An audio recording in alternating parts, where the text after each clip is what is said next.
لکه مسافرۍ کې درته ډېر څه یادېږي کور نه مور پلار په مسافرۍ کې راته ډېر خپل ابۍ یادېږي نور راته هېڅ هم نه یادېږي د ابۍ د څه یادېږي داسې د مور د څه یادېږي بس د مور د لاس ډوډۍ او بس دغه سالنې او بس دغه مینه محبت مې یادېږي نو مور یې او کنه نو مور او ابو دې شته او شکر دی او یو سپی مې ساتلی یو کوټه غوندې کې هغه راته ډېر یادېږي سپي سره به دې لوبې کولې او کنه ما چېرته په زندګۍ کې ما لوبې نه دي کړي زه چې پیدا شوی یم دغه کارونه دي مونږ غونډ خانداني کار دی تنور دا اورې زمونږ په لاهور کې هم تنورونه دي په لاهور کې دوه تنوره زمونږ هلته دي تنور خو به دې ستېږي تنور ډېر ښکلی کاري صفا سوتره واو تنور خو ښکلی ونه دي څونه روټۍ پخوي زه چې د سار نه وردېږم په 6 بجې که نه نو زه دغه 5,000 روټۍ پخوم 5,000 څنګه یې جوړې په خیر یې المان نه اوچته وې چې بعض وخت درته افسان در اچوم ما ته چا نه دی دغه کړی نه رښتیا څو ځلې مې افسان در واچوله سال د ښې دا د کلیوال څوک ده بره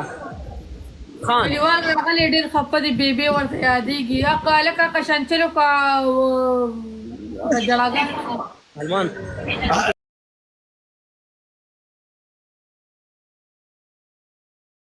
کنه ابۍ راته یادېږي ادې در یادېږي او کنه یاره ورشه کنه ورشه خبر په سر ورشه کنه ورته ځان ور واچوه مالته اوبه ور واچوه دوه ور وکړه بس نه یاد چې در یادېږي هغه در یادوي دي ورشه کنه لکه پاکستان یادېږي یا لکه مور هلته د جمدې د تباه نشي ته ولې نه پوهېږي راځه دوه په یو راځئ دوه په یو زه صحیح ده دا ما یو دي تاسو دوه راځئ کنه نشه میدان ته راوځي راځئ تکړه یاستئ ګیم پلی کې کنه ګیم ریکویسټ راولېږه وملېږه یو منټ صبر وکړه زه لږ بندوم وی پی ان آن کوم راځم تا سره ګیم مه کوي چا سره صبر وکړه ما سره د ګلالۍ خیر تنا ما سره تنا زړه یې خپې دا سره شګر راواله او بس یو بل په دې سولې چې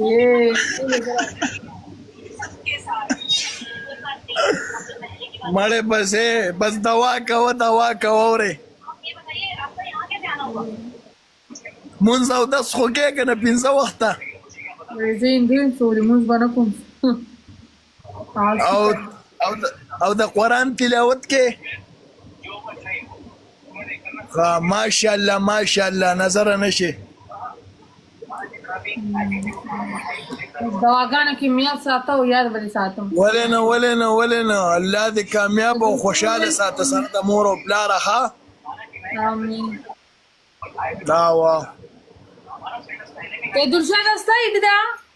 واو دا زما ده ها ما ځان سره فالو کړی د ګیم وکړو دا دې ګوره پالو مې کړې ها صحیح ده